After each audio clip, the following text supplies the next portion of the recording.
Assalamualaikum warahmatullahi wabarakatuh. Apa kabar semua saudara-saudaraku, sebangsa dan setanah air? Semoga kita semua diberi kesehatan, keselamatan, dan dilimpahkan segala anugerah kebahagiaan, dunia akhirat. Amin amin ya robbal ngalamin. Bersama Ahmad Channel Indo masih melanjutkan kisah Abu Nawas. Tanpa berlama-lama lagi, mari kita masuk ke alur ceritanya. Imam Syafi'i enggan menyolati jenazah Abu Nawas. Al-Kisah diceritakan, kisah Abu Nawas yang terkenal dengan sifat jenaka dan kekonyolannya, ternyata saat kematiannya membuat Imam Syafi'i menangis sejadi-jadinya. Padahal awalnya, Imam Syafi'i enggan untuk menyolati Abu Nawas. Bukan itu saja, Abu Nawas dikenal sebagai orang yang gemar berbuat maksiat dan agak gila. Dia gemar minum khamr, hingga dia mendapat julukan penyair khamr. Abu Nawas pernah membuat syair seperti ini. Biarkan masjid diramaikan oleh orang-orang yang rajin ibadah.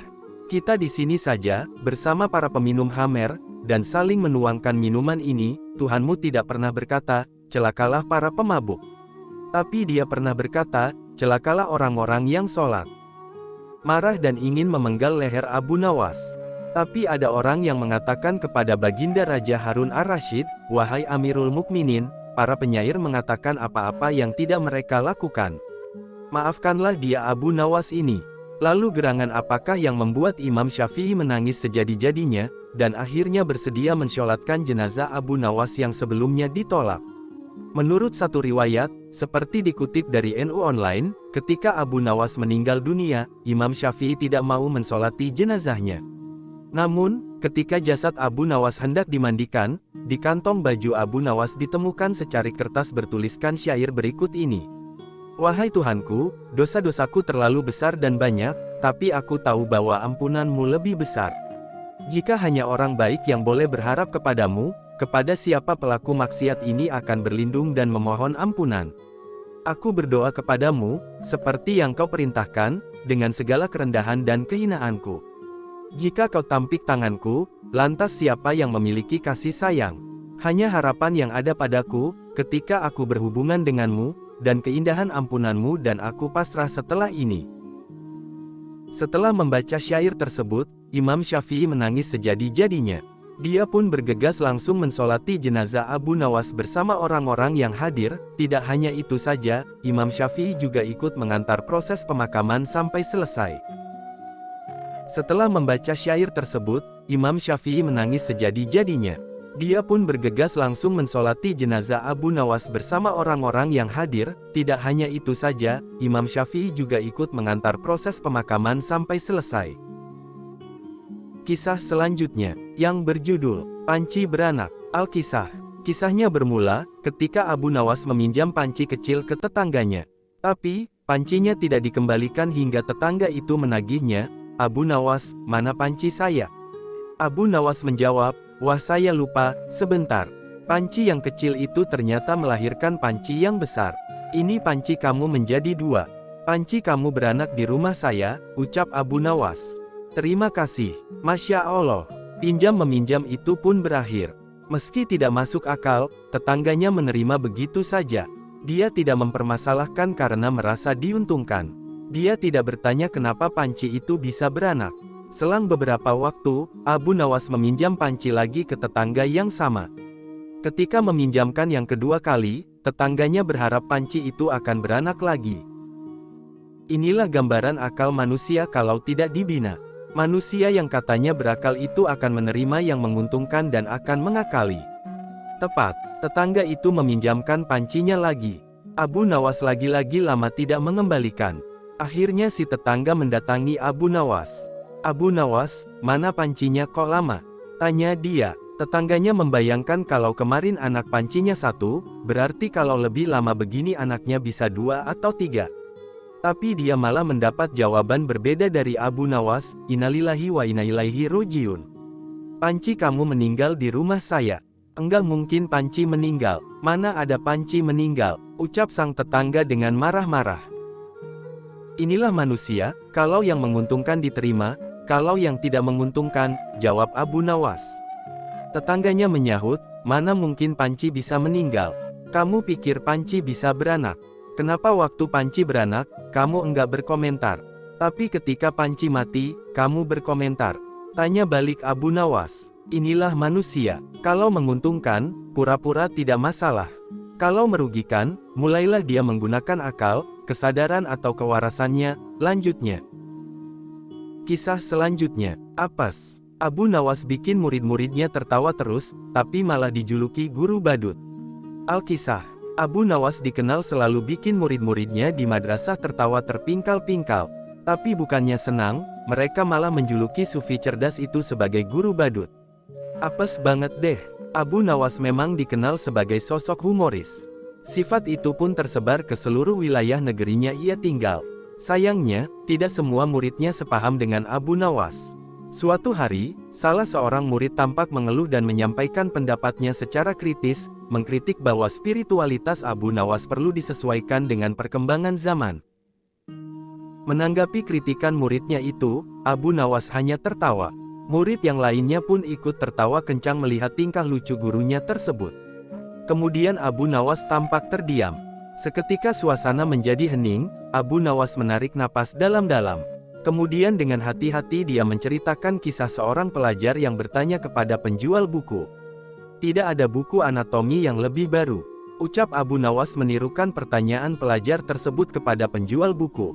Buku-buku yang ada di sini sudah berumur 10 tahun atau lebih. Protes pelajar itu, dengarlah nak, tidak ada penambahan tulang apapun dalam tubuh manusia selama 10 tahun terakhir ini.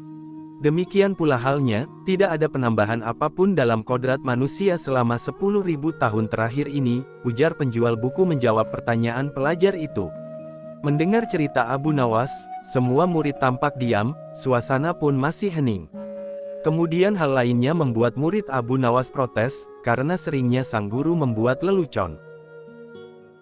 Setiap kali mengajar hampir selalu ada gelak tawa dalam setiap ia bicara.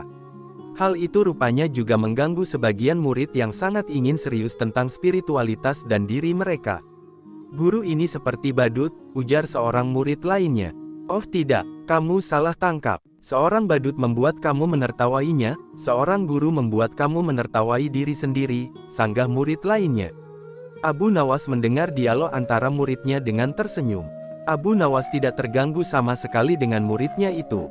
Apakah sesuatu menjadi sungguh-sungguh benar, jika tak seorang pun menertawakannya? Ukas Abu Nawas. Kisah selanjutnya, yang berjudul, Abu Nawas menang sayembara bikin raja tidur, modalnya cuma cerita amburadul. Alkisah. Cerita lucu Abu Nawas ini terjadi, ketika Baginda Raja membuat semacam sayembara dan mengundang banyak penyair, ini dilakukan supaya dapat menceritakan suatu kisah yang bisa membuat raja tidur. Ketika itu raja tidak dapat tidur, karena terngiang-ngiang dengan seorang perempuan yang pernah dilihat. Kemudian pada dasarnya, ia adalah sosok raja yang baik, tidak mungkin berbuat serong dengan perempuan lain. Kemudian raja coba melupakannya, namun bayangan tentang perempuan yang dilihatnya tersebut membuatnya tidak bisa tidur. Oleh karena itu, raja memutuskan melupakan perempuan itu dengan mendengarkan kisah dari para penyair. Malam pun makin larut, tidak ada satu penyair pun yang bisa membuat raja tertidur. Hingga akhirnya giliran Abu Nawas, ia pun menceritakan sesuatu, yang sebenarnya tidak jelas kepada sang raja. Begini raja, ada seekor semut yang penasaran dengan lubang telinga manusia. Untuk mengobati rasa penasarannya, semut itu masuk ke lubang telinga manusia. Ternyata di dalamnya gelap, dan semut itu tidak nyaman di dalamnya. Semut itu keluar. Tidak lama kemudian, semut itu melihat ke lubang telinga orang itu lagi. Semut tersebut penasaran, lalu masuk lagi ke dalamnya. Ternyata di dalamnya gelap. Semut itu pun keluar lagi. Setelah berada di luar, semut itu masih juga penasaran. Dan lagi semut masuk lagi ke dalam lubang telinga manusia. Ternyata di dalam telinga, semut itu tidak nyaman lagi.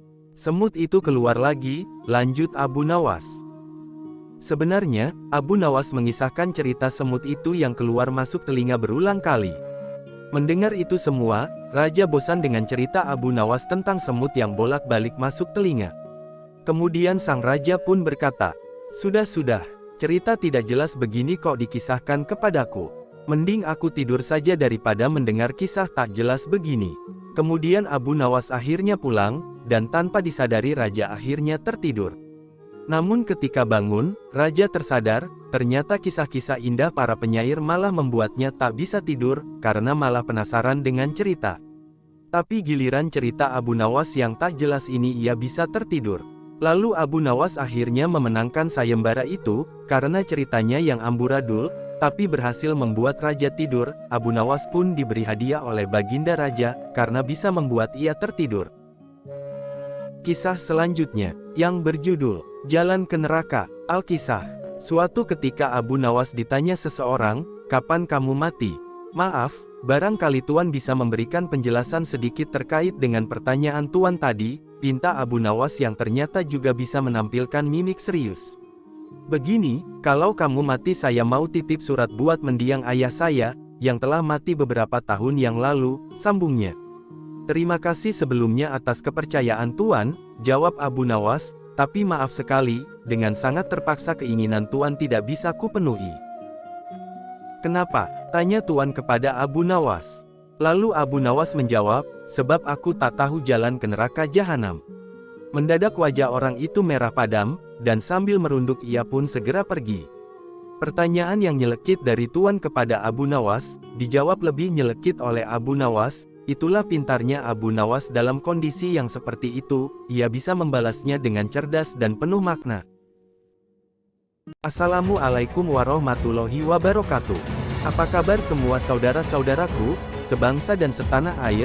Semoga kita semua diberi kesehatan, keselamatan, dan dilimpahkan segala anugerah kebahagiaan, dunia akhirat. Amin amin ya robbal ngalamin. Bersama Ahmad Channel Indo masih melanjutkan kisah Abu Nawas. Tanpa berlama-lama lagi, mari kita masuk ke alur ceritanya. Yang berjudul, Tuding Abu Nawas Curi Kalung, pria ini kena dihukum pancung. Al-Kisah. Abu Nawas sebagai penyair juga sosok jenaka penuh kecerdasan. Abu Nawas memiliki hubungan kedekatan dengan Baginda Raja Harun ar-Rasyid, karena ia selalu dapat memberikan solusi atas segala macam masalah kenegaraan. Pada saat itu, mendapat posisi dan jabatan yang diinginkannya, di situ pasti ada yang tidak suka dan terbukti terjadi pada diri Abu Nawas, karena kedekatannya dengan Baginda Raja Harun al-Rasyid, sehingga tak sedikit membenci dan menaruh dendam kepada Abu Nawas. Salah satunya seorang disebut dengan nama Fulan. Ketika suatu hari, si Fulan datang ke istana kerajaan untuk menceritakan sebuah kejadian yang baru saja dialaminya. Kemudian orang itu berkata pada Baginda Raja, "Mohon ampun Paduka yang mulia, hamba ingin melaporkan perbuatan buruk salah satu orang kepercayaan Baginda." Kata si Fulan serius, "Siapa orang itu, apa yang sudah diperbuat?"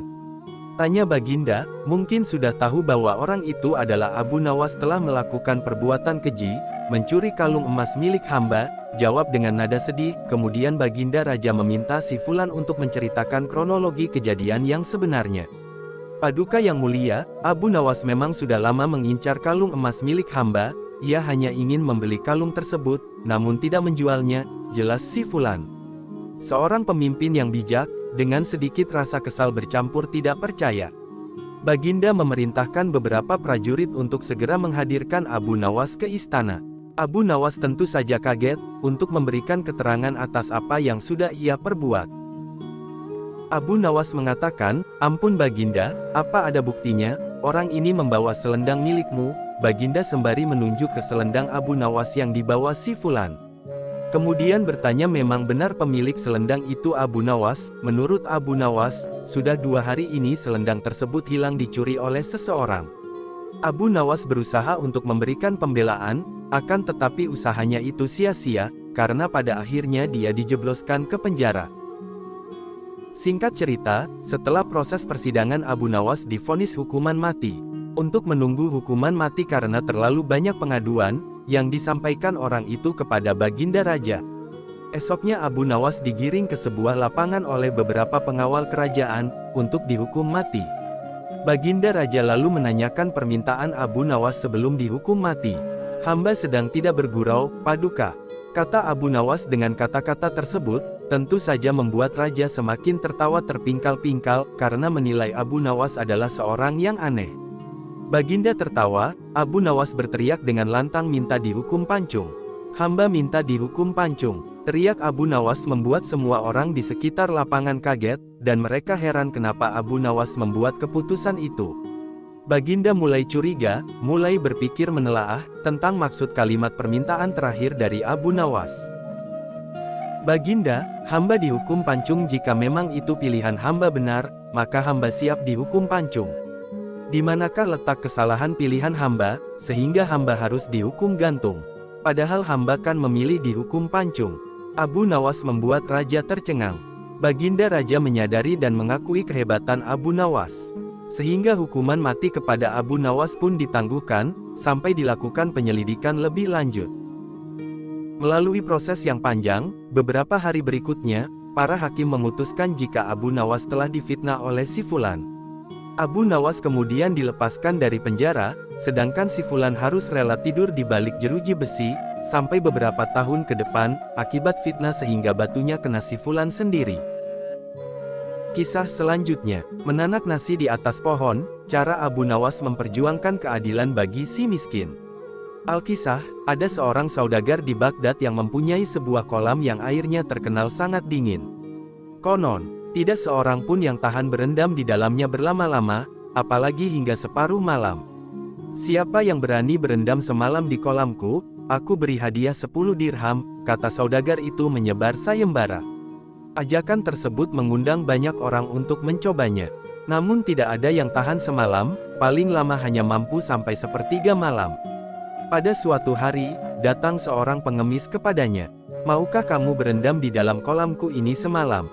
Jika kamu tahan aku beri hadiah 10 dirham, kata si saudagar. Baiklah akan kucoba, jawab si pengemis. Kemudian dicelupkannya kedua tangan dan kakinya ke dalam kolam, memang air kolam itu dingin sekali. Boleh juga, katanya kemudian. Kalau begitu nanti malam kamu bisa berendam di situ, kata si saudagar. Menanti datangnya malam, si pengemis pulang dulu ingin memberitahu anak istrinya, mengenai rencana berendam di kolam itu.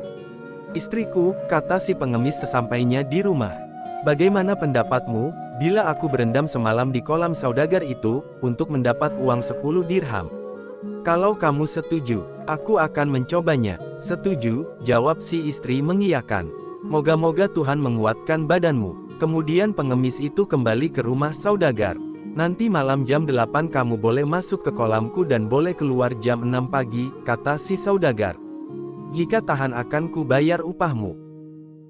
Setelah sampai waktunya masuklah si pengemis ke dalam kolam, hampir tengah malam, ia kedinginan sampai tidak tahan lagi dan ingin keluar, tetapi karena mengharap uang upah 10 dirham, ditahannya maksud itu sekuat tenaga, ia kemudian berdoa kepada Tuhan agar airnya tidak terlalu dingin lagi. Ternyata doanya dikabulkan, ia tidak merasa kedinginan lagi. Kira-kira jam 2 pagi anaknya datang menyusul, ia khawatir jangan-jangan bapaknya mati kedinginan. Hatinya sangat gembira, ketika dilihat bapaknya masih hidup.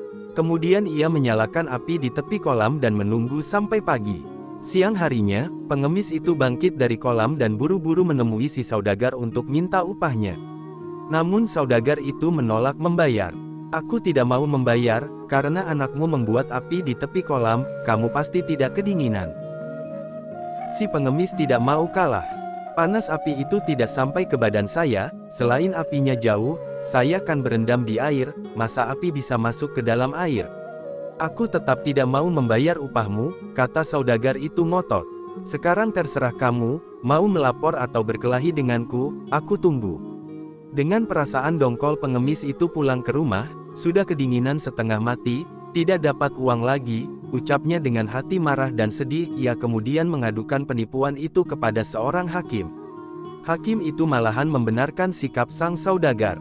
Lantas ia berusaha menemui orang-orang besar lainnya untuk diajak bicara, namun ia tetap disalahkan juga. Kemana lagi aku akan mengadukan nasibku ini, kata si pengemis dengan nada putus asa. Ya Allah, engkau jugalah yang tahu nasib hambamu ini, mudah-mudahan tiap-tiap orang yang benar engkau menangkan. Doa keluh kesahnya dalam hati, ia pun berjalan mengikuti langkah kakinya dengan perasaan yang semakin dongkol. Di tengah kegalauannya itu, ia bertemu dengan Abu Nawas di sudut jalan. Hai, hamba Allah, tegur Abu Nawas, ketika melihat pengemis itu tampak sangat sedih. Mengapa Anda kelihatan murung sekali? Padahal udara sedemikian cerah. Memang benar hamba sedang dirundung malang, jawab si pengemis, lantas diceritakan musibah yang menimpa dirinya. Jangan sedih lagi, kata Abu Nawas ringan, begitu mendengar cerita si pengemis. Insya Allah aku dapat membantu menyelesaikan masalahmu. Besok datanglah ke rumahku dan lihatlah caraku, niscaya kamu menang dengan izin Allah. Terima kasih banyak, Anda bersedia menolongku, kata si pengemis dengan mata berbinar. Lantas keduanya berpisah. Abu Nawas tidak pulang ke rumah, melainkan menghadap Baginda Sultan di istana. Apa kabar, hai Abu Nawas? Sapa Baginda Sultan begitu melihat batang hidung Abu Nawas. Ada masalah apa gerangan hari ini? Kabar baik, ya tuanku Syekh Alam, jawab Abu Nawas. Jika tidak keberatan, silakan Baginda datang ke rumah hamba, sebab hamba punya hajat. Kapan aku mesti datang ke rumahmu? Tanya Baginda Sultan. Hari Senin jam 7 pagi, tuanku, jawab Abu Nawas. Baiklah, kata Sultan, aku pasti datang ke rumahmu. Begitu keluar dari istana, Abu Nawas langsung ke rumah saudagar yang punya kolam, kemudian ke rumah Tuan Hakim, dan pembesar-pembesar lainnya yang pernah dihubungi oleh si pengemis. Kepada mereka Abu Nawas menyampaikan undangan untuk datang ke rumahnya Senin depan. Singkat cerita, hari Senin pun tiba. Sejak jam 7 pagi rumah Abu Nawas telah penuh dengan tamu yang diundang, termasuk Baginda Raja. Mereka duduk di permadani yang sebelumnya telah digelar oleh tuan rumah, sesuai dengan pangkat dan kedudukan masing-masing. Setelah semuanya berkumpul, Abu Nawas mohon kepada Baginda Raja untuk pergi ke belakang rumah. Ia kemudian menggantung sebuah wajan besar pada sebuah pohon, memasaknya dengan cara menaruhnya di atas api. Tunggu punya tunggu, Abu Nawas tidak tampak batang hidungnya, maka Baginda pun memanggil Abu Nawas. Kemana gerangan si Abu Nawas, sudah masakkah nasinya atau belum? Gerutu sang Baginda. Rupanya gerutuan Baginda didengar oleh Abu Nawas, ia pun menjawab, tunggulah sebentar lagi tuanku Syekh Alam. Baginda pun bersabar, dan duduk kembali. Namun ketika matahari telah sampai ke ubun-ubun, ternyata Abu Nawas tak juga muncul di hadapan para tamu. Perut Baginda yang buncit itu telah keroncongan. Hai Abu Nawas, bagaimana dengan masakanmu itu? Aku sudah lapar, kata Baginda tak sabar. Sebentar lagi, ya Syekh Alam, sahut tuan rumah. Baginda mencoba bersabar, ia kemudian duduk kembali, tetapi ketika waktu zuhur sudah hampir habis, tak juga ada hidangan yang keluar. Baginda tak sabar lagi, ia pun menyusul Abu Nawas di bagian belakang rumah, diikuti tamu-tamu lainnya. Mereka mau tahu apa sesungguhnya yang dikerjakan tuan rumah. Ternyata Abu Nawas sedang mengipas-ngipas api di tungkunya. Hai Abu Nawas, mengapa kamu membuat api di bawah pohon seperti itu? Tanya Baginda Raja dengan heran. Abu Nawas pun bangkit, demi mendengar pertanyaan Baginda. Ya tuanku Syekh Alam, hamba sedang memasak nasi, sebentar lagi juga masak, jawabnya, menanak nasi. Tanya Baginda, mana periuknya? Ada, tuanku, jawab Abu Nawas sambil mengangkat mukanya ke atas. Apa? Tanya Baginda keheranan. Mana? Ia mendongakkan wajahnya ke atas mengikuti telunjuk Abu Nawas. Tampak di atas sana sebuah periuk besar bergantung jauh dari tanah. Hai, Abu Nawas, sudah gilakah kamu?